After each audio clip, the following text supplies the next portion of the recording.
الحمد لله نحمده ونستعينه ونستغفره ونؤمن به ونتوكل عليه ونعوذ بالله من شرور أنفسنا ومن سيئات أعمالنا من يهده الله فلا مضل له ومن يضلله فلا هادي له ونشهد أن لا إله إلا الله ونشهد أن محمدًا عبده ورسوله أما بعد فقد قال الله تبارك وتعالى في القرآن المجيد والفرقان الحميد أعوذ بالله من الشيطان الرجيم بسم الله الرحمن الرحيم وَلَنَبْلُوَنَّكُمْ بِشَيْءٍ مِّنَ الْخَوْفِ وَالْجُوعِ وَنَقْصٍ مِّنَ الْأَمْوَالِ وَالْأَنفُسِ وَالثَّمَرَاتِ وَبَشِّرِ الصَّابِرِينَ صدق الله العظيم اللهم صل على سيدنا محمد وعلى آل سيدنا محمد وبارك وسلم اللهم صل على سيدنا محمد وعلى آل سيدنا محمد وبارك وسلم اللهم صل على سيدنا محمد وعلى آل سيدنا محمد وبارك وسلم۔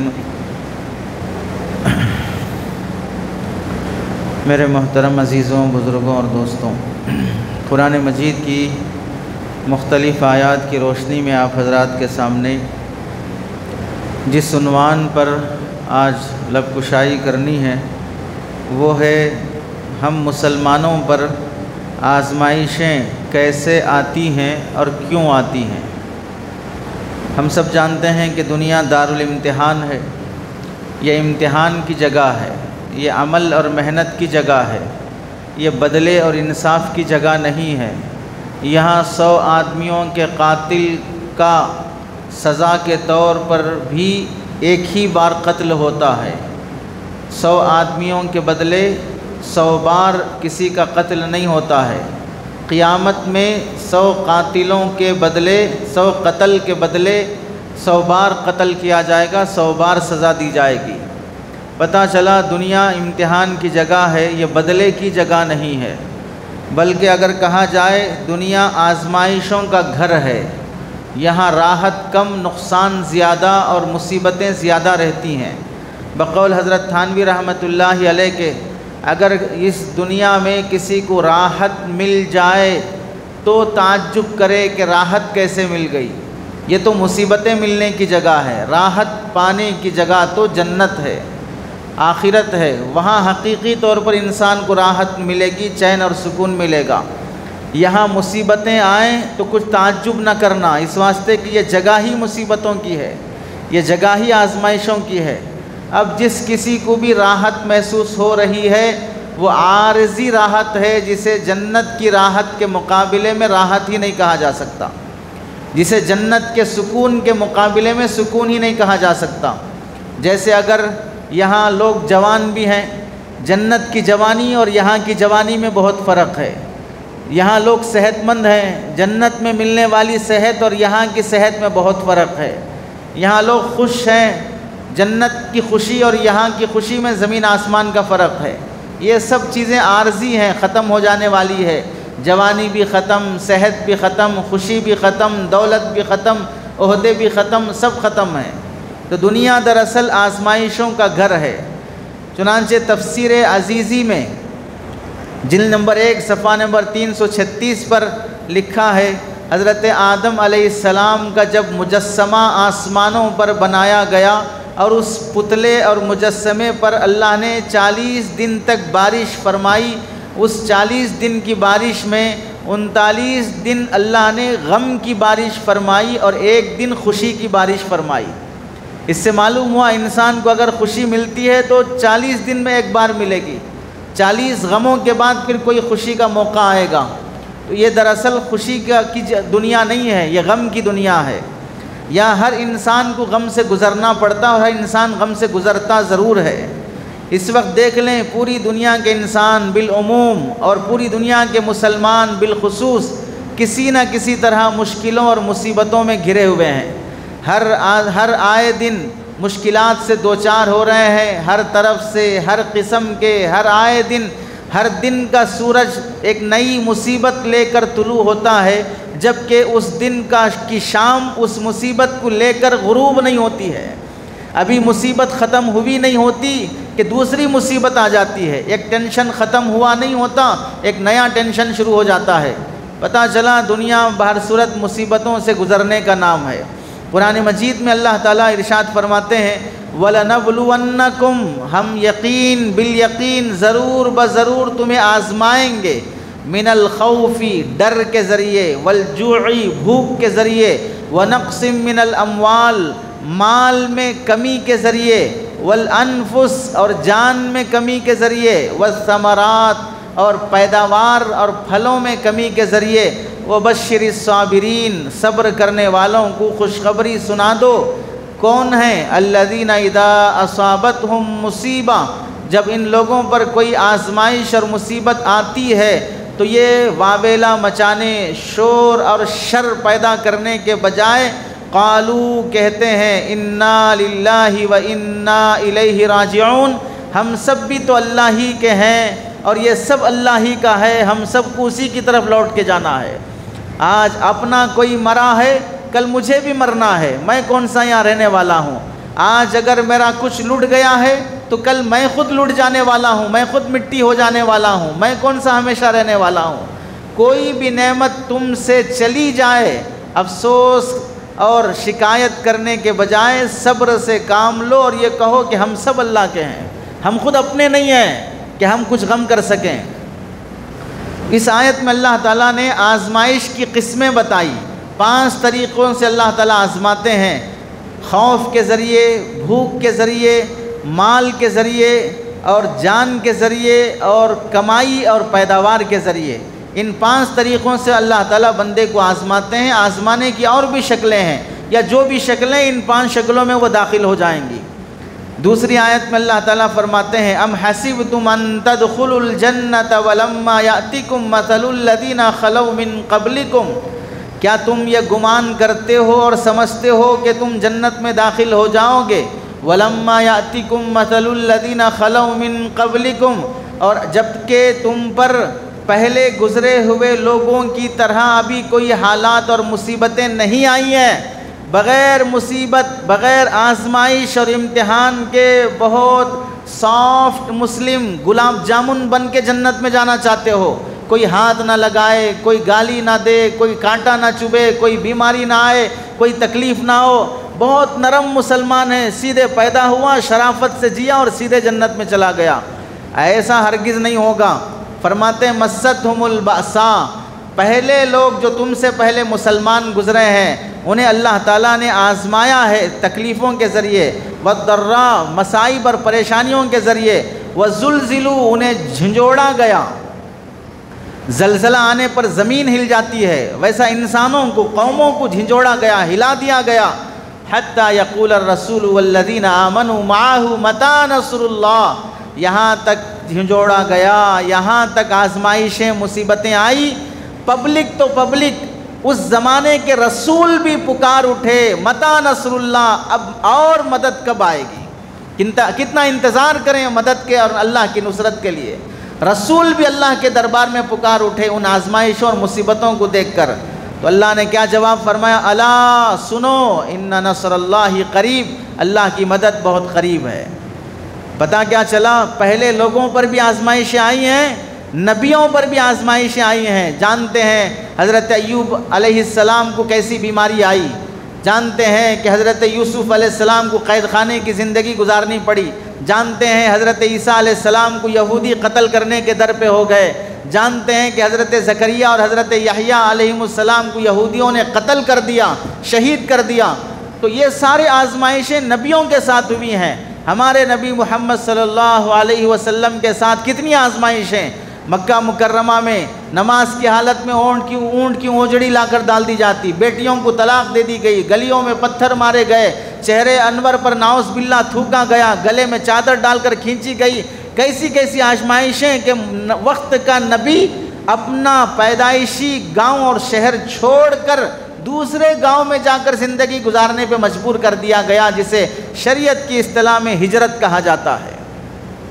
تو آزمائشیں تو اللہ تعالیٰ پچھلے نبیوں پر بھی لائے ہیں، آج کے مسلمان پر کچھ حالات آ جائیں تو اسے وہ رونا وابلہ کرنا، اپنے گناہوں سے توبہ کرنے کے بجائے اللہ کو اس کی ذمہ داری سمجھانے کی کوشش کرنا کہ آپ کو دنیا میں ایسا نہیں کرنا چاہیے تھا، امن سے اس دنیا کو چلانا چاہیے تھا، یہ دنگے فسادات نہیں ہونا تھا، یہ جنگیں نہیں ہونا تھا، وہ سکون سے دنیا کو چلانا چاہتے۔ ہم اپنے رات کی تنہائیوں کے گناہ نہیں چھوڑیں گے، سود نہیں چھوڑیں گے، رشوت نہیں چھوڑیں گے، لینڈ مافیا بننا نہیں چھوڑیں گے، بہنوں کی وراثت مار کھانا نہیں چھوڑیں گے، اپنی حرام کاریوں میں سے ایک سے توبہ نہیں کریں گے، نعوذ باللہ اللہ کو اس کی ذمہ داریاں سمجھانے چلیں گے، اور شکایتیں زبان قال اور زبان حال سے ایسے کریں گے گویا کہ نعوذ باللہ اللہ کو دنیا چلانا نہیں آ رہا ہے، ایسی گفتگو ہم کرنے چلیں گے۔ تو اللہ تعالیٰ نے قرآن مجید میں فرمایا آزمائشیں پچھلوں پر آئی ہیں، اگلوں پر بھی آئیں گی۔ تیسری آیت میں اللہ فرماتے ہیں ظہر الفساد فی البر والبحر بما کسبت ایدی الناس، پوری دنیا کی خشکی میں جہاں انسان بستے ہیں، جنگلات میں جانور بستے ہیں، یہاں اگر کچھ زلزلے، مصیبتیں، آزمائشیں آتی ہیں، یا سمندر جہاں انسان نہیں بستے، سمندری مخلوق رہتی ہے، وہاں پر بھی کچھ حالات اور طوفان آتے ہیں، ان سب کا کارن اور ان سب کا سبب بما کسبت ایدی الناس، لوگوں کی اپنے حرکتیں اور ان کی کرتوت ہے۔ اللہ نے اس میں جواب دے دیا، وہ دنیا پیدا کر کے امن سے چلانا چاہتا ہے، لیکن یہ فساد، یہ زلزلے، یہ مصیبتیں، یہ مشکلیں سب انسانوں کے اعمال اور ان کے کرتوت کی وجہ سے آتے ہیں۔ بما کسبت ایدی الناس، اور کیوں یہ آتے ہیں؟ لیذیقہم بعض الذی عملوا لعلہم یرجعون، اللہ تعالیٰ ان مصیبتوں کے ذریعے سے ہمارے اعمال کا کچھ بدلہ دینا چاہتے ہیں، ہمارے بدعملیوں کی کچھ سزا دینا چاہتے ہیں۔ لیذیقہم بعض الذی، تاکہ ان کو چکھائیں، ان کے اس عمل کے نتیجے اور رزلٹ کو چکھائیں تھوڑا۔ یہاں تم برائی کرنے کے نتیجے میں تم کو مصیبتیں کیسی آ رہی ہیں، پریشانیاں کیسی آ رہی ہیں، اب ان مصیبتوں کا اصلی رزلٹ قیامت میں کیا ہوگا اندازہ کر لو۔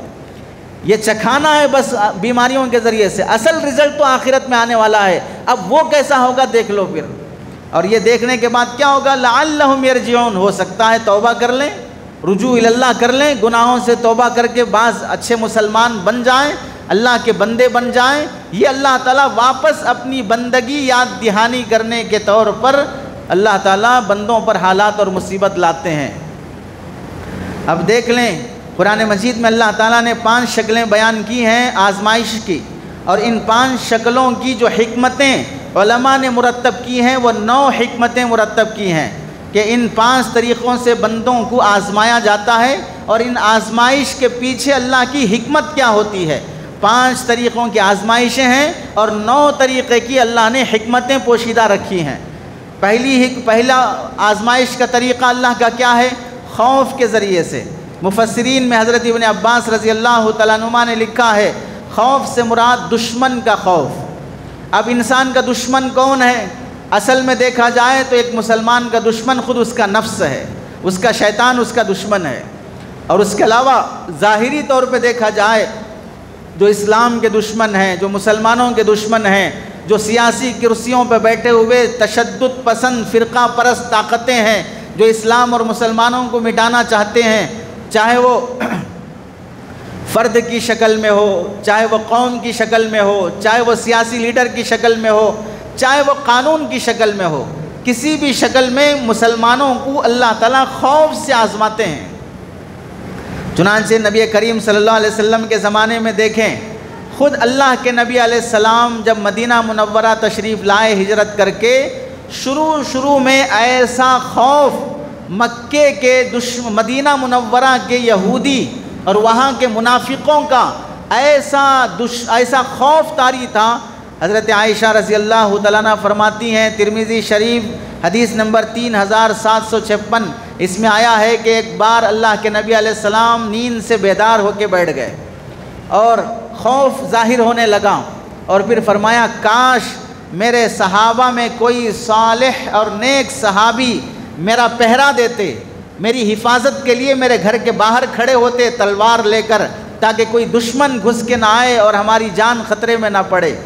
اتنا آپ نے فرمایا تو اچانک آپ نے گھر کے باہر ہتھیار کی آواز سنی، تو آواز کر کے پوچھا کہ کون باہر کھڑا ہے؟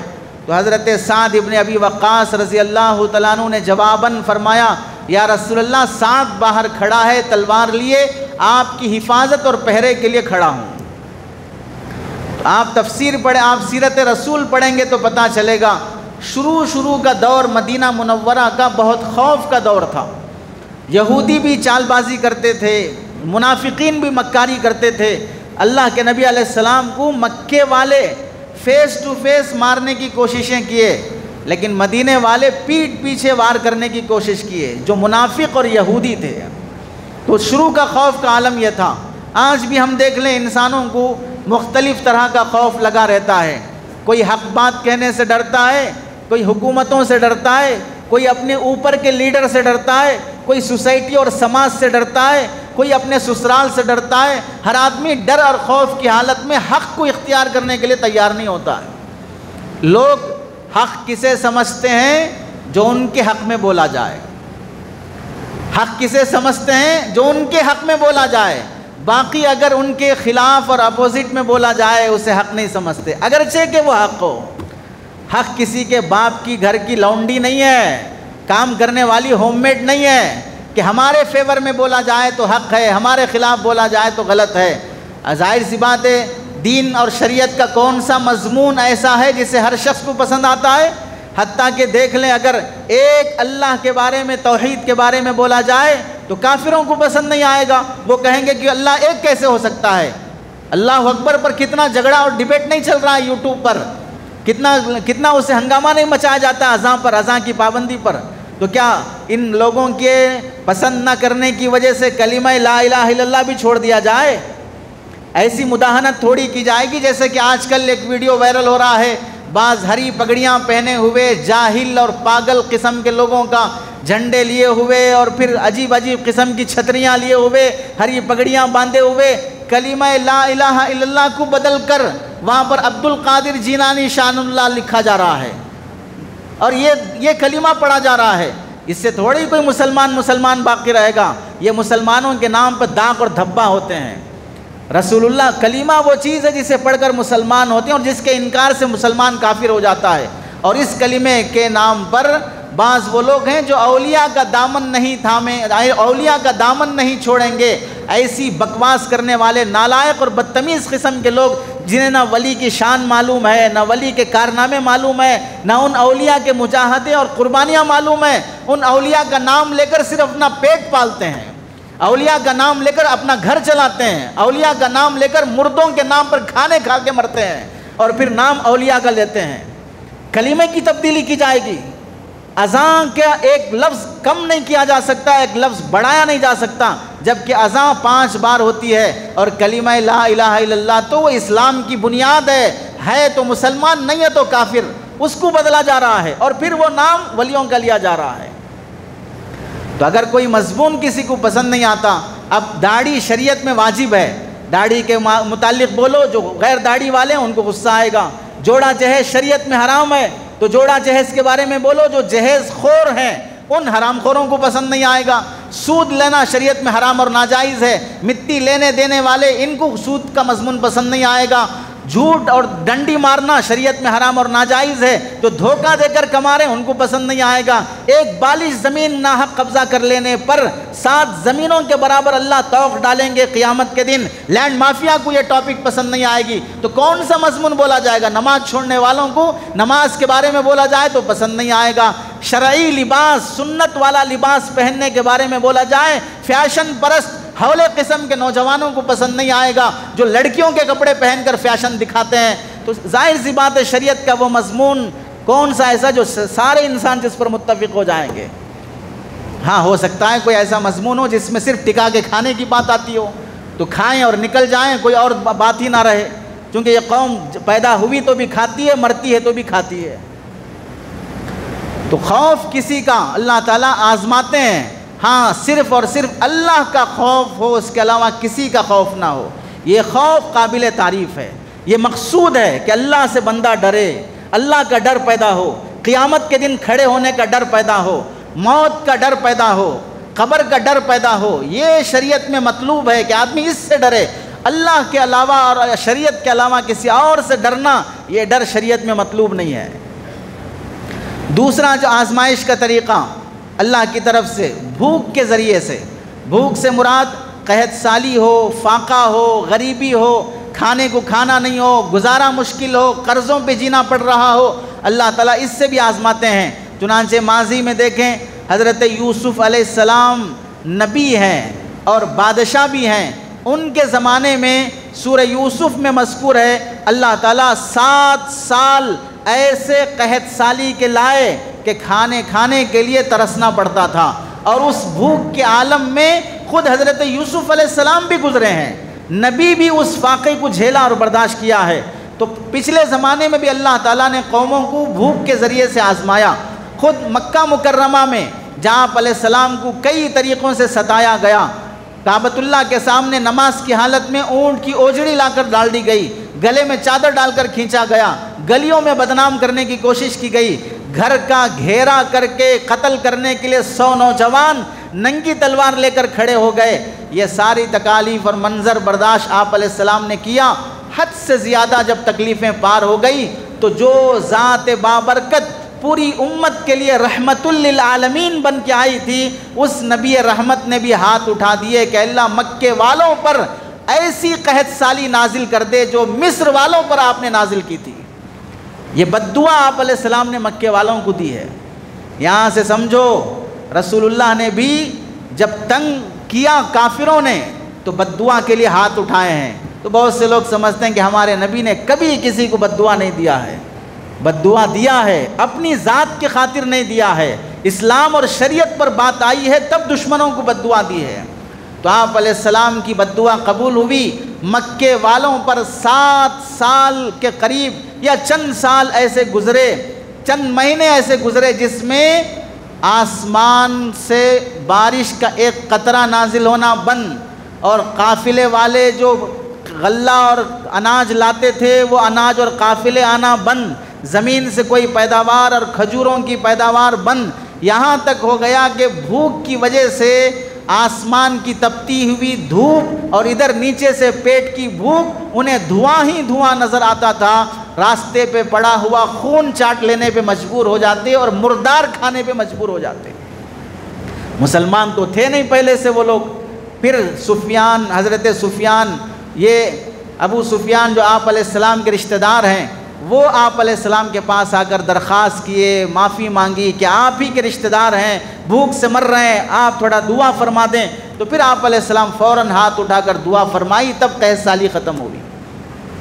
پچھلے زمانے میں اللہ تعالیٰ نے بھوک سے آزمایا ہے، اور خندق کے موقع کا واقعہ مشہور ہے۔ جب خندق کھودی جا رہی تھی، پورے عرب کے دشمن ایک ہو گئے محمد الرسول اللہ اور صحابہ کے خلاف، مدینے پر حملہ کرنے کے لیے پورا عرب امنڈ آیا۔ ایسے موقع پر آپ علیہ السلام مدینے سے باہر نکل کر 2 پہاڑیوں کے بیچ میں خندق کھود کر دشمن سے مقابلہ کرنے کے لیے جب خندق کھودی جا رہی تھی، گڑھا کھودا جا رہا تھا 10 فٹ چوڑا اور 10 فٹ نیچے تک گہرا، اس موقع پر صحابہ نے آ کر دکھایا کہ بھوک کی وجہ سے پیٹ پر ہر صحابی کے ایک ایک پتھر بندھا ہوا ہے، اور یہ منظر شاید تاریخ میں کبھی کسی نے دیکھا ہوگا۔ اس نبی کریم صلی اللہ علیہ وسلم کے خندق کھودنے کے موقع پر پیٹ پر پتھر باندھنے کا واقعہ، اس کے بعد سے اب 2024 اور 25 میں جب غزہ اور فلسطین پر ایسے حالات آئے تو غزہ کے بچوں نے پیٹ پہ پتھر باندھا۔ اس کے علاوہ اس پورے عرصے میں شاید تاریخ نے کبھی رقم کیا ہو، لکھا ہو کہ بھوک سے کبھی کسی انسان نے، آج کا فقیر بھی جو بھیک مانگتا ہے اتنا بھوکا نہیں ہے کہ وہ پیٹ پر پتھر باندھ سکے، اس کا بھی اکاؤنٹ ہوتا ہے، وہ بھی تازہ تازہ کھاتا ہے۔ صحابہ کی اس سنت کو غزہ کے معصوم بچوں نے زندہ کیا ہے۔ وہ بھوک اور فاقہ غزہ کے مسلمان بچوں پر آج بھی ہے، ورنہ کیا ہے کہ پارلے جی کا 5 روپے کا بسکٹ وہاں 2400 روپے میں ایک بسکٹ کا پیکٹ بکتا ہو۔ ماں باپ کتنا مجبور ہیں اپنی بھوکی اولاد کو کھلانے پر۔ بھوک اور فاقے کی وجہ سے مائیں اپنے بچے کو دودھ پلانا چھوڑ دیتی ہوں کہ میں خود بھی بھوکی مر رہی ہوں اور بچے کو کہاں سے دودھ آ ہی نہیں رہا ہے تو پلائیں کہاں سے۔ تو اس موقع پر صحابہ اکرام نے آپ علیہ السلام کو آ کر دکھایا کہ ایک پتھر پیٹ پہ بندھا ہے۔ رسول اللہ نے اپنا دامن اٹھا کے دکھایا، 2 پتھر آپ علیہ السلام کے پیٹ پہ بندھے ہیں۔ پتہ چلا فاقے کے ذریعے سے اللہ نے نبیوں کو آزمایا، صحابہ کو آزمایا۔ حضرت جابر رضی اللہ تعالیٰ عنہ سے دیکھا نہیں گیا، گھر والی سے جا کے پوچھا کچھ ہے رسول اللہ کی ضیافت کی خاطر؟ تو آپ علیہ السلام کے صحابیہ یہ کہنے لگی چھوٹا بکری کا بچہ ہے، ایک سیر جو گھر میں پڑے ہوئے ہیں، میں وہ پیس دیتی ہوں، اس کی روٹیاں بنا کر یہ بچڑا ذبح کر دو، رسول اللہ کے ساتھ 2-3 آدمیوں کو بلاؤ، بس اتنی دعوت ہو سکتی ہے۔ ٹھیک ہے، پکایا اور رسول اللہ کے آہستہ کان میں جا کے کہا یا رسول اللہ گھر میں بہت کم کھانا ہے، آپ کو اور آپ کے 2-3 صحابہ کو بلا کر آ جائیے، میں آپ کی دعوت کر دیتا ہوں۔ آپ نے سنا تو فوراً 1000 کے قریب جو صحابہ تھے سب کو اعلان کیا کہ سنو جابر کے گھر میں ہم سب کی دعوت ہے، چلو کھائیں گے۔ وہ حیران ہو گئے، بھاگے بھاگے گھر والی کے پاس آئے، میں نے تو کان میں کہا تھا، رسول اللہ نے کھلے عام اعلان کر دیا ہے، اب 1000 کے قریب لوگ آ رہے ہیں کھانے کے لیے، 2-3 آدمیوں کی دعوت کا کھانا تیار ہوا اور کھانے کے لیے 1000 صحابہ آ رہے ہیں، اور آپ ہی کس حالت میں رہیں؟ بھوک کی وجہ سے پیٹ پہ پتھر بندھا ہوا ہے، اب کھانے کے لیے بیٹھیں گے تو کتنا کھائیں گے؟ ظاہر سی بات ہے تھوڑا نارمل سے زیادہ ہی کھائیں گے۔ اب وہ حیران ہو گئی، اب کہنے لگی اب میرے بس کی بات نہیں ہے، رسول اللہ نے اعلان کیا ہے، اب وہ جانے ان کی دعوت ہے، اب ہم نے تو 2-3 کی تھی، اب وہ دعوت تو رسول اللہ نے کی ہے، وہ جانے اللہ جانے۔ اور حضرت جابر سے اللہ کے رسول نے فرمایا سنو میرے آنے تک سالن کی ہانڈی چولہے سے نہ اتارنا، اور جو آٹا گوندھ رہے ہو اس آٹے پر چادر ڈھانپ دینا۔ جب رسول اللہ گھر تشریف لائے تو فرمایا سالن آٹا میرے سامنے لاؤ، اپنا لعاب مبارک نکال کر آٹے میں لگایا۔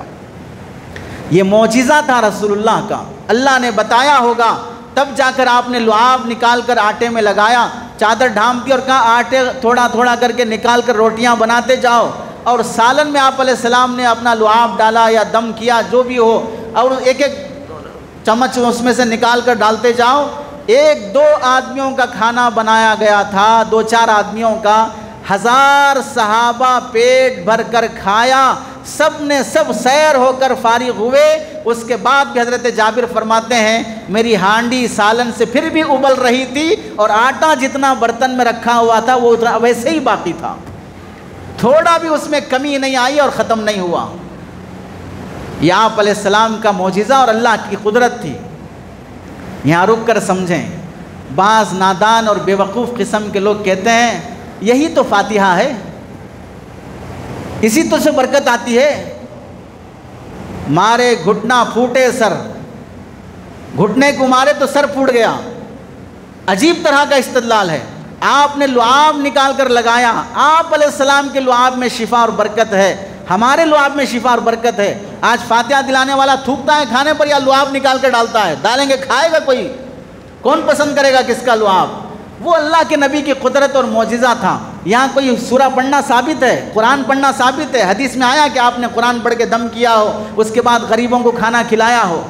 عجیب طرح کی حرکتیں کرتے ہیں شریعت میں تبدیلی کرنے کی۔ جتنا دین ثابت ہے رسول اللہ سے اس پر عمل کر لیں تو بہت کافی ہے، اس سے زائد اپنی طرف سے گھڑنے کی کیا ضرورت ہے؟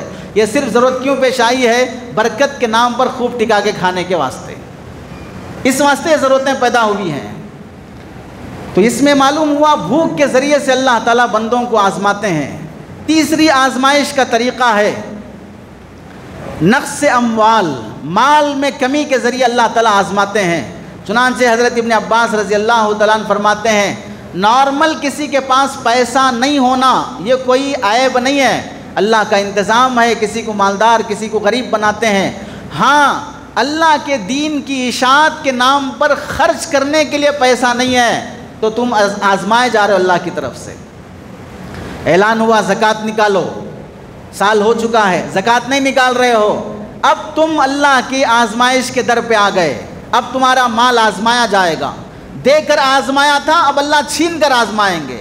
1000 روپے دے کر اللہ نے تم سے یہ کہا کہ بھائی 1000 روپے میں سے ایک 25 روپے دے دو، وہ دینے کے لیے تیار نہیں ہوئے، اب 1000 روپے پہ آزمائش آئے گی۔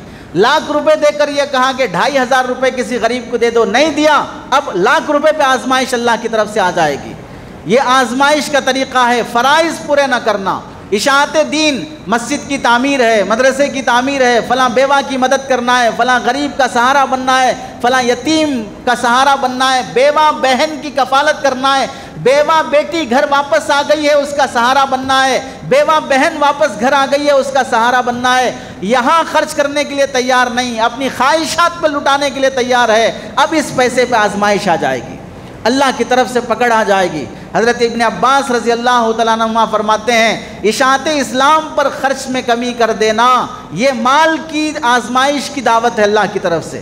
چنانچہ موجودہ زمانے میں آزمائش کے طریقے، مہنگائی یہ آزمائش کا طریقہ ہے، غربت کا عام ہو جانا آزمائش کا طریقہ ہے، بے روزگاری عام ہونا، مسلمان نوجوانوں کا جاب لیس ہو جانا، قرضوں کی زندگی میں پڑ جانا، لوگوں کا چوری کی عادت میں مبتلا ہو جانا، مال چرانا تو چرانا چوری ہی ہے، لوگ یہاں تک کہ بچوں کو چرا کر بیچ کر اپنا کمائی کا ذریعہ بنانا شروع کر دیے، یہ نقص اموال ہے۔ پیسے کی خاطر گلے کی چین، کان کی بالیاں یہ چرانے کی خاطر کسی کا گلا کاٹ دینا، ہاتھ کاٹ دینا، کان کاٹ دینا، جان لے لینا کسی کی، پیسے کی خاطر زمینوں پہ قبضہ کر لینا، لینڈ مافیا بن جانا، ناحق زمین پہ کاغذات بیچ کر ایک ہی زمین چار لوگوں کو بیچ کے کما کے کھانا، یہ سب اللہ کی طرف سے آزمائش کے طریقے ہیں۔ رشوت خوروں کا بازار گرم کرنا، جتنے لوگ سیاسی کرسیوں پر بیٹھے ہیں اور جتنے لوگ گورنمنٹ جاب کر رہے ہیں ان میں سے 80% رشوت خور اور حرام خور پائے جاتے ہیں۔ رشوت لیے بغیر وہ آگے فائل بڑھنے تیار نہیں ہے، آگے برتھ سرٹیفکیٹ بننے تیار نہیں، آگے پاسپورٹ بننے تیار نہیں، کوئی بھی کام جو سیاسی لیڈروں سے متعلق ہو جائے رشوت کے بغیر آگے نہیں بڑھے گا۔ یہ سب حرکتیں ہیں جو اللہ کی طرف سے آزمائش ہے، کبھی مال لے کر، کبھی مال کم کر کے، کبھی مال دے کر اللہ تعالیٰ بندوں کو آزماتے ہیں۔ آج نوجوانوں کو دیکھ لیں، انجینئر کیا ہوا ہے اور فلاں ڈگریاں حاصل کیا ہوا ہے، لیکن اپنے گزارے کی خاطر 12-15 ہزار کی نوکری اس کے پاس نہیں ہے، پریشان حال گھوم رہا ہے، 40-35 سال کی عمر ہو رہی ہے، لڑکیوں رشتے کے لیے مناسب رشتے نہیں مل رہے ہیں، بوڑھے باپ پر بوجھ بنا ہوا ہے۔ اس زمانے میں 40-50 سال 60 سال پہلے باپ نے جو مکان بنایا اسی مکان میں رہنا پڑ رہا ہے، کرائے کی مکان لینے کی بھی طاقت نہیں ہے، یہ اللہ کی طرف سے آزمائش ہے۔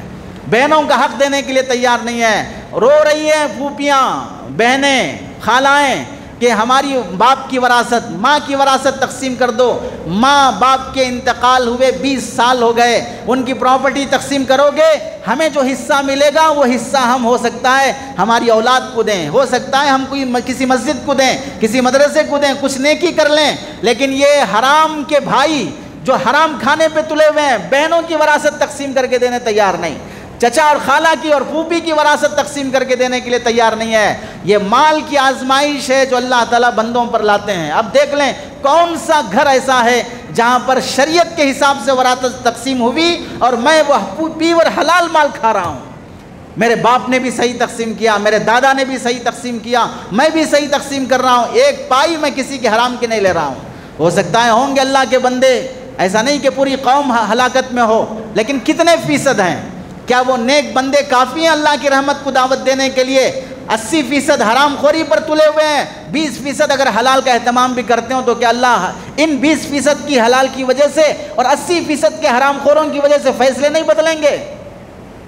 تو یہ مال کی آزمائش ہے، کبھی دے کر کبھی لے کر۔ ابھی دیکھ لیں مال دیا اللہ نے اپنے غریب مسلمانوں پر، ان کی تعلیم پر، ایجوکیشن پر، جاب پر، نوکریوں پر، ان کی ہیلتھ پر خرچ کرنے تیار نہیں، تھوڑا سا پیسہ کیا مل گیا، اپنی بیٹی کا نکاح دبئی میں کر رہا ہے، اپنی بیٹی کی شادی دبئی کے فنکشن ہال میں گویوں ناچنے والوں پر لٹا رہا ہے، اور نام کا مسلمان ہے، سیاست سے پیسے بھی کماتا ہے۔ کہ اللہ کی لعنت نہیں برسے گی ایسے مسلمانوں پر؟ شادیاں کرنے کے لیے مکہ مکرمہ مدینہ منورہ سے بہتر جگہ کون سی ہے؟ ناچنے والے بہتر جگہ ہیں، کلب بہتر جگہ ہے، اس کے باوجود صحابہ اکرام میں سے کتنے صحابہ سے ثابت ہے اپنے نکاح میں انہوں نے رسول اللہ کو دعوت دیا ہو، یا رسول اللہ صلی اللہ علیہ وسلم میری بیٹی کی شادی ہے، میرے بیٹے کی شادی ہے، کل آپ بھی تشریف لانا ہے۔ کسی ایک محدث نے، کسی ایک فقیہ نے نہیں لکھا کہ شادی میں نیک بزرگوں کا آنا یہ سنت ہے، کسی نے نہیں لکھا ہے۔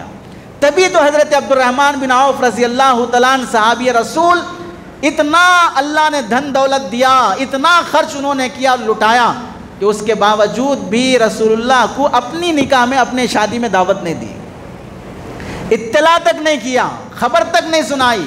آپ نے 2 دن کے بعد پوچھا تو پھر بتایا.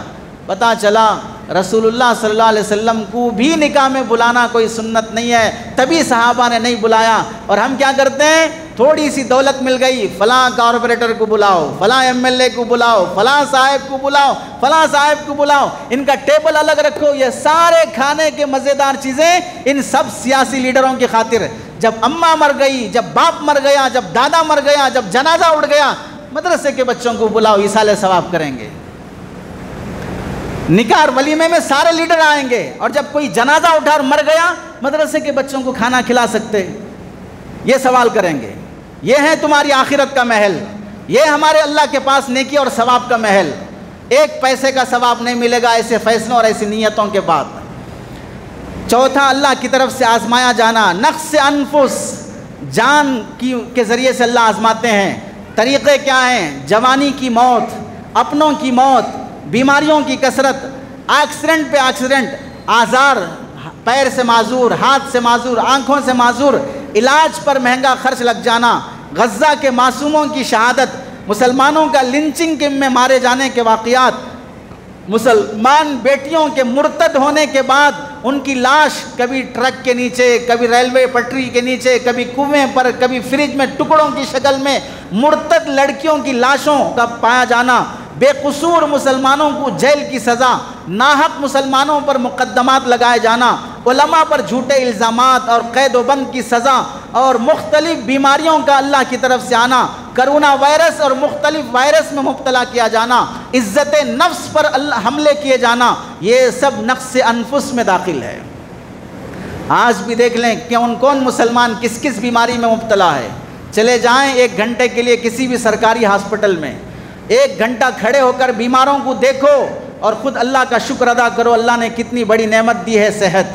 بیمار ہو جائیں، لاکھوں روپے لٹانے کے بعد بھی ڈیڈ باڈی واپس آ رہی ہے. زمین بیچ کر علاج کیا، ڈیڈ باڈی واپس آ رہی ہے. مکان بیچ کر علاج کیا، ڈیڈ باڈی واپس آ رہی ہے. صحت بڑی نعمت ہے، بیماری اللہ کی طرف سے آزمائش ہے. وہ بھی نعمت ہے کب؟ جب اس کے بعد بندہ اللہ کی طرف رجوع کرتا ہے، توبہ اللہ کرتا ہے، تو اللہ آزماتے ہیں. ایسے علماء پر الزامات، کیا تھوڑا سوشل ورک کرنا آ گیا؟ کیا تھوڑا بیوہ اور مطلقہ بیٹیوں کو سنبھالنا آ گیا؟ کیا تھوڑا کیمپ یا کوئی تنظیم چلانا آ گیا؟ ایک بے پردہ بے شرم خاتون ویڈیو میں آ کر بولتی ہے ہماری بیٹیوں کے خلا طلاق ہو رہے ہیں، ہماری بیٹیوں کے کیسز ہو رہے ہیں، ہمارے سماج میں لڑائی جھگڑے چل رہے ہیں، ہمارے سماج میں عورتوں پر بیویوں پر ظلم چل رہا ہے. ہمارے علماء کیا کر رہے ہیں؟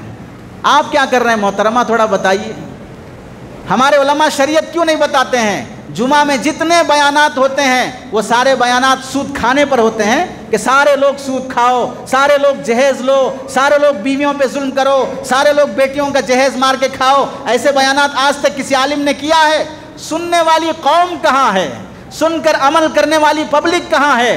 باپ اپنی ذمہ داری نہیں نبھائے گا، لڑکی والے پورے اہتمام سے جوڑا جہیز دیں گے، لڑکے والے پورا لوٹ کر حریص بن کر پورا لوٹ کر لے جائیں گے، اور قانوناً بھی کٹنم دینا لینا قانوناً بھی جرم ہے. پولیس والے بھی دیکھتے رہیں گے، ان پر کوئی کرائم نہیں کیا جائے گا، اور لٹیرے لینڈ مافیا گھر بنانے پر، لینڈ خریدنے پر رشوت پوری وصول کرتے رہیں گے، وہاں سدھار نہیں آئے گا. بیٹیوں کو کالجز میں لو میرج سکھائیں گے، پہلے لو کرو اس کے بعد میرج کرو، پہلے بچے جنو اس کے بعد شادی کا فارمولہ اپناؤ، یہ سکھایا جائے گا. 9 سال شادی ہونے کے بعد بھی اپنے عاشق کے ساتھ جا کر اپنے معشوق اپنے شوہر کو قتل کرنے کی پلاننگ بنائی جائے گی. آپ کے آصف نگر میں مسلمان نوجوان 9 سال شادی ہو کر اپنی بیوی کے ساتھ گزارتا ہے، اور اس کے بعد بھی لڑکی مسلمان ہونے کے بعد بھی اپنے عاشق کے ساتھ پلان کر کے اپنے شوہر کو قتل کرانے کی کوشش کرتی ہے. یہ تربیت کیا علماء نے دی ہے؟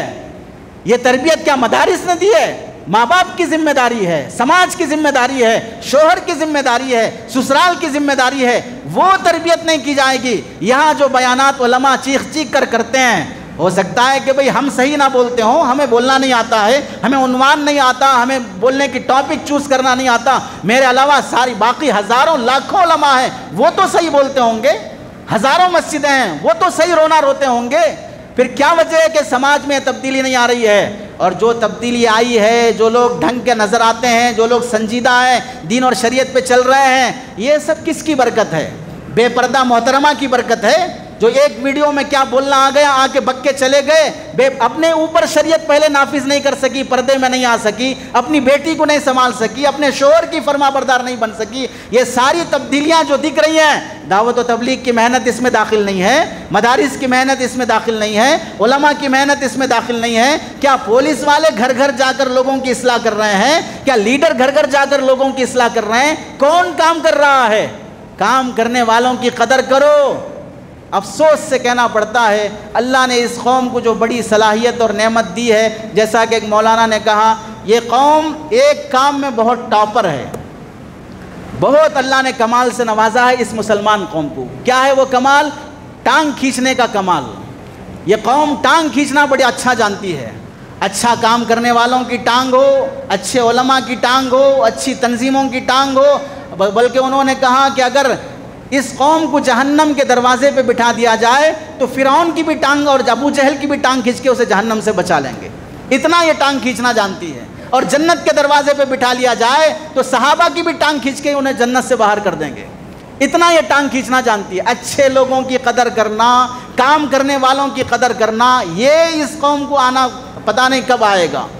یہ سب نقص انفس میں داخل ہے، دوسروں کی عزتوں سے کھیلنا، دوسروں کی عزتوں کا کھلواڑ کرنا، جو من میں آیا بول دیا، کس سے ٹھیس پہنچے گی، علماء کی شان میں تنقیص ہوگی، وہ رات دن روتے ہیں، دعائیں کرتے ہیں، فون کر علماء۔ آدمی جسم بیمار ہو گیا، ڈاکٹر کے پاس خود 900 روپے 500 روپے کنسلٹنسی فیس دے کر جاتا ہے، مولوی کے پاس، مفتی صاحب کے پاس کوئی فیس نہیں ہے، مسئلہ تک پوچھنے آنے کے لیے تیار نہیں ہے، ایک ایک گھنٹہ چلا کر بولا جائے اس میں سے عمل کرنے کے لیے تیار نہیں ہے۔ لڑکیوں، خواتین اور بیویوں کو سننے کے خاطر پروگرام رکھا جائے، جلسے رکھے جائیں، خواتین منزل تعمیر کی جائے اور مکاتب چلائے جائیں، وہاں اپنے بچوں کو بھیجنے کے لیے تیار نہیں ہے، تو پھر بتائیے نتیجہ کیا ہوگا؟ یہ سارا اس کا حصہ ہے نقص انفس۔ اللہ تعالیٰ جان کے ذریعے سے بندوں کو آزماتے ہیں۔ اسی واسطے دیکھ لیں، غزوہ احد میں 70 صحابہ شہید ہوئے، حضرت حمزہ رضی اللہ تعالیٰ عنہ کا مصلح کیا گیا۔ بیر معونہ کا واقعہ تفسیر میں، تاریخ میں مشہور ہے۔ ابو برا عامر بن مالک، یہ غلیظ اور خدا کا دشمن، ایک ناپاک انسان گزرا ہے، جو مدینہ آ کر اللہ کے رسول کے ساتھ چاپلوسی کرتے رہا، نہ اپنائیت دکھایا نہ دشمنی دکھایا۔ پھر کہنے لگا، اگر آپ کے صحابہ کو آپ نجد والوں کے پاس بھیجیں گے، میں ان کو سمجھا کر ان سب کو اسلام میں داخل کروں گا۔ آپ نے کہا کہ نجد والوں سے مجھے خطرہ ہے، یہ لوگ میرے صحابہ کی جان لے لیں گے، میں اپنی ضمانت لیتا ہوں۔ اور یہ کہہ کر وہ 70 صحابہ کو، جو حافظ تھے، عالم تھے، اخیار تھے، سادات میں سے تھے، لے گیا اور اپنے قبیلے میں لے جا کر 70 صحابہ کو دھوکے سے شہید کرا دیا۔ یہ صحابہ اکرام کے ساتھ بھی ہوا ہے، آج غزہ والوں کے ساتھ چل رہا ہے۔ دھوکے کے ساتھ جنگ بندی کا اعلان ہونے کے بعد بھی پھر بھی میزائل داغنا، پھر بھی بم داغنا، پھر بھی حملے کرنا۔ آپ غزہ کا فوٹو اٹھا کر، ویڈیو اٹھا کر دیکھ لیں، اتنا بہترین شہر فلسطین کا اور غزہ کا کتنا برباد اور ہلاک ہو چکا ہے۔ اور تھوڑا کیا، ایران چند میزائل داغ دیا، سارا میڈیا جاگ گیا۔ غزہ پہ جب ہو رہا تھا کوئی نہیں جاگا، پورا ملک فنا ہو گیا، کوئی نہیں جاگا۔ 2-4 میزائل کیا داغ دیے، 100-200 میزائل کیا داغ دیے، سارا میڈیا بول رہا ہے کہ ایران دہشت گردی کر رہا ہے، پبلک پلیس پہ داغ رہا ہے، فلاں معصوموں پہ داغ رہا ہے، ہاسپٹل پہ داغ رہا ہے۔ تو جناب عالی، آپ کہاں داغ رہے تھے؟ آپ جنگلوں میں پٹاخے جلا رہے تھے۔ آپ فلسطین اور غزہ کے مسلمان معصوموں پر، ہاسپٹلوں پر، اسکولوں پر، کالجوں پر، مسجدوں پر کچھ بھی نہیں کیا آپ نے۔ اپنا ظلم ظلم ہے۔ اسی کو کسی نے کہا ہے، ہم آہ بھی کرتے ہیں تو بدنام ہو جاتے ہیں، وہ قتل بھی کرتے ہیں تو چرچا نہیں ہوتا ہے۔ ہم آہ بھی کرتے ہیں تو بدنام ہو جاتے ہیں، وہ قتل بھی کرتے ہیں تو چرچا نہیں ہوتا ہے۔ تو ہم اللہ تعالیٰ کی طرف سے آزمائش ہوتی ہے، نقص انفس۔ 5واں ہے نقص ثمرات، پیداوار کی کمی، اولاد کی کمی، شادی کے بعد بچے نہیں ہوتے یا بچوں کی موت ہو جاتی ہے، یا آدمی کی کمائی میں برکت نہیں ہوتی ہے۔ اللہ اس کے ذریعے سے بھی آزماتے ہیں۔ جب کسی کے گھر میں انتقال ہو جائے، موت ہو جائے، تو رسول اللہ نے فرمایا، بچہ مرا تو صبر کرو، اور اللہ کی تعریف کرو، شکایت نہ کرو۔ فرشتے سے اللہ پوچھتے ہیں میرے بندے کے معصوم بچے کی تم نے جان لے لی، میرے بندے کی زبان سے کیا نکلا؟ تو وہ فرشتہ کہتا ہے اس نے کوئی شکایت نہیں کی، انا للہ و انا الیہ راجعون پڑھا اور خاموش ہو گیا۔ تو اللہ فرماتے ہیں کیا وہ اپنی بیٹے سے محبت نہیں کرتا؟ کیوں نہیں کرتا ہے؟ کون باپ اپنی بچے سے محبت نہیں کرتا؟ پھر بھی آپ کے ثواب کی امید میں اس نے کوئی بات زبان سے نہیں نکالی۔ تو اللہ فرماتے ہیں تم گواہ رہنا، میں اس باپ کے لیے جنت میں ایک محل بناتا ہوں اور اس محل کا نام ہے بیت الحمد۔ اس صبر پر اللہ اسے جنت عطا کرتے ہیں۔ حضرت ابن معاذ رضی اللہ تعالیٰ عنہ فرماتے ہیں، ابن ماجہ کی روایت ہے، اگر پیٹ میں 4 مہینے کا بچہ بھی اگر گر جاتا ہے اور وہ انتقال ہو جاتا ہے، وہ 4-5 مہینے کا بچہ بھی کل قیامت کے دن اپنی ماں کو جنت میں لے جانے کے لیے اللہ سے شفاعت کرے گا۔ اللہ بندے کو آزماتے ہیں تو اسے نوازتے بھی ہیں۔ چنانچہ آپ دیکھیں حضرت ابراہیم رضی اللہ تعالیٰ عنہ نبی کریم صلی اللہ علیہ وسلم کے بیٹے ہیں۔ یہ صرف تنہا وہ فرزند ہیں جنہیں اللہ نے 18 مہینے کی زندگی دی ہے، باقی سارے بچے مرد لڑکے تو اس سے پہلے انتقال ہو گئے۔ 18 مہینے تک یہ فرزند زندہ رہے۔ جب خوشی کی خبر پہنچی رسول اللہ کو کہ آپ کو لڑکا پیدا ہوا ہے، تو خوشی کی خبر سنانے والے صحابی حضرت ابو رافع رضی اللہ تعالیٰ عنہ کو آپ علیہ السلام نے خوشی میں غلام عطا کر دیا۔ یہ شریعت کے آداب میں خوشخبری سنانے والے کو انعام سے نوازو۔ آپ نے غلام عطا کیا۔ ابھی تھوڑی دیر گزری تھی، حضرت جبرائیل آ کر اللہ کے نبی کو پکارا، یا ابا ابراہیم، اے ابراہیم کے ابو۔ حضرت ابراہیم کو، حضرت نبی کریم صلی اللہ علیہ وسلم کو خوشی ہوئی، میرے بیٹے کے لقب سے مجھے پکارا گیا ہے۔ عقیقہ کیا، بال نکالے، چاندی کے برابر صدقہ کیا، بہت محبت فرماتے تھے۔ ہر دوسرے تیسرے دن اپنے بچے سے ملنے کے لیے جاتے تھے جہاں دودھ پلانے کے لیے چھوڑا تھا، ام سیف رضی اللہ تعالیٰ عنہ کے پاس۔ 18 مہینے گزرے، خبر پہنچی کہ آپ کے بیٹے کی حالت نازک ہے۔ آپ علیہ السلام جلدی سے تشریف لائے، دیکھا بیٹا نزع کی حالت میں، سکرات اور جان نکلنے کی کیفیت ہے۔ آپ علیہ السلام کی آنکھوں سے خوب آنسو نکلنا شروع ہو گئے۔ ظاہر سی بات ہے ایک لڑکا بھی زندہ نہیں بچا ہے اور یہ آخری ہے جو دنیا سے جا رہا ہے۔ 18 مہینے تک زندہ رہا تو محبت ہو جاتی ہے، خوب رونے لگے۔ تو حضرت عبد الرحمن بن عوف رضی اللہ تعالیٰ عنہ نے پوچھا، یا رسول اللہ، غم اور مصیبت میں شکایت کرنے سے آپ روکتے ہیں اور پھر آپ ہی رو رہے ہیں؟ تو آپ علیہ السلام نے فرمایا، عبد الرحمن، تدمع العین ویحزن القلب، آنکھیں روتی ہیں، دل غم کرتا ہے، ولا نقول الا ما یرضی ربنا، لیکن سنو ہماری زبان وہی کہتی ہے جو اللہ چاہتے ہیں، ہم زبان سے شکایت اللہ کی ہرگز نہیں کرتے۔ اور پھر کہنے لگے، واللہ یا ابراہیم انا بک لمحزونون، ابراہیم میرے بیٹے تیری جدائی سے ہم بہت غم زدہ ہیں۔ اور پھر فرمانے لگے غم میں کہ میرے بیٹے نے تو مدت رضاعت، 2 سال دودھ پینا ہوتا ہے بچے کے، وہ مدت بھی میرے بیٹے نے پوری نہیں کی اور انتقال ہو گیا۔ اللہ نے اس کے بدلے جنت میں اس کو ایک داعیہ رکھا ہے جو اسے وہاں جنت میں دودھ پلائے گی۔ تو غم اور مصیبت بیٹے کے ذریعے سے، اولاد کے ذریعے سے اللہ تعالیٰ لاتے ہیں، لیکن اس پر نوازتے بھی ہیں اللہ تعالیٰ۔ کیا پتہ یہ بچے بڑے ہو کر کافر بن جائیں، ماں باپ کے دشمن بن جائیں، خدا کے دشمن بن جائیں۔ اس واسطے جس کو اولاد نہیں ہے غم کرنے کی ضرورت نہیں ہے۔ ان نافرمان نوجوان کٹے آباد کرنے والے جیلوں میں پڑے ہوئے نوجوانوں کو دیکھ کر سبق سیکھنا چاہیے۔ اگر ہمیں بھی ایسی اولاد ہوتی تو پھر کہاں ہم جھیلتے پھرتے۔ شکر ہے کہ اولاد نہیں دیا ہے، اولاد دیا ہے تو اس پر بھی شکر ادا کرے کہ اس کے ذریعے سے ہماری آخرت بن سکتی ہے۔ ہر حال میں بندے کو شکر گزار رہنا چاہیے، ورنہ دیکھ لیں آج کل کی خبر کہ 14 سال کا بچہ، 13 سال کا بچہ، باپ نے فون نہیں دیا، پنکھے سے ساڑی باندھ کر سوسائڈ کر کے انتقال کر گیا۔ 14 سال کے بچے کو سوسائڈ کرنے کی ضرورت پڑ رہی ہے فون نہیں ملنے کی وجہ سے۔ یہ بچے کیا ماں باپ کا سہارا بنیں گے؟ یہ بچے کیا قوم کے رہبر بنیں گے جو فون کی خاطر جان دینے کے لیے تیار ہو جائیں؟ اور اس فون کا عادی کس نے بنایا؟ فون خرید کر کس نے دیا؟ گھنٹوں بچوں کے ہاتھ میں فون کس نے رکھا؟ آج آنسوں بہانے سے کیا بچے کی جان واپس آ جائے گی؟ تربیت ماں باپ کی ذمہ داری ہوتی ہے۔ اور ان تمام آزمائشوں کے تحت میں علماء نے 9 حکمتیں لکھی ہیں، آزماتے کیوں ہیں اللہ تعالیٰ۔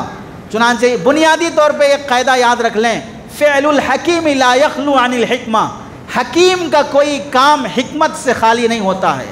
اللہ بڑی حکمت والے ہیں، وہ کچھ بھی کرتے ہیں تو اس میں کوئی نہ کوئی ریزن ہوتا ہے، ہمیں وہ ریزن جاننے کی ضرورت نہیں ہے، لیکن اس کے کام میں بہر صورت حکمت ہوتی ہے۔ کیا کیا حکمتیں ہو سکتی ہیں؟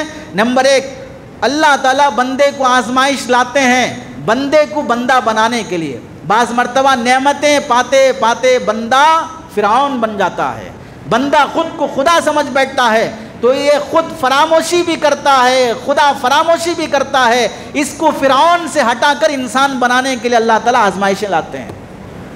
نمبر 2، گناہوں کا کفارہ، مصیبتیں آتی ہیں تو بندے کے گناہ معاف ہو جاتے ہیں۔ نمبر 3، درجات بلند کرنے کے خاطر، گناہ نہیں ہے نیکیاں ہیں پھر بھی مصیبتیں آتی ہیں، کیوں آتے ہیں؟ تاکہ اس بندے کے درجے جنت میں بلند سے بلند تر ہوتے جائیں۔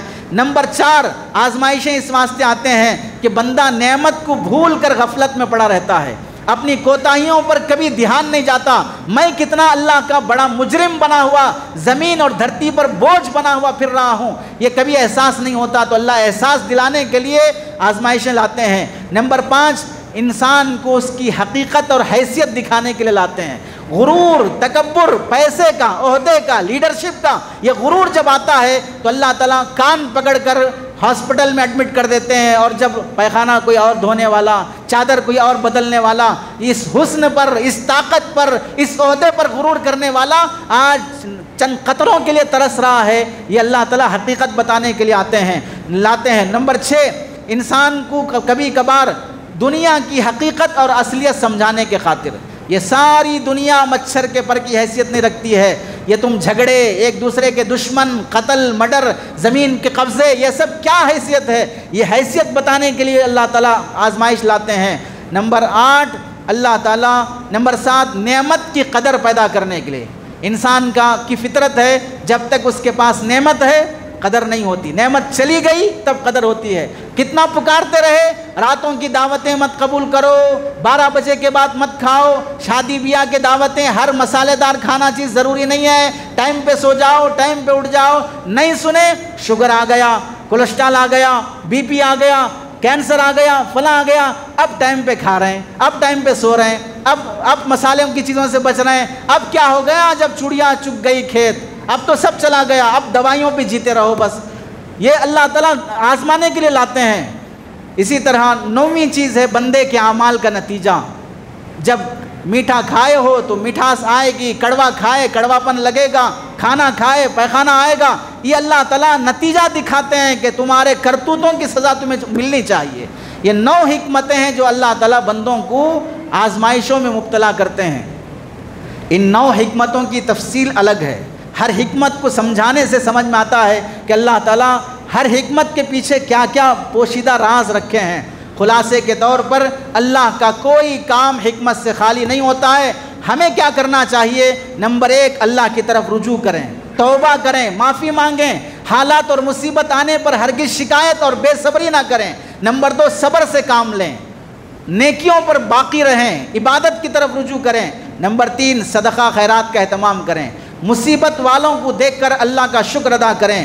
نمبر 4، مصیبت کے موقع پر کرنے کے کام شریعت نے جو بتائے وہ کرنے کا اہتمام، اچھائی کا حکم دینا، برائی سے روکنا۔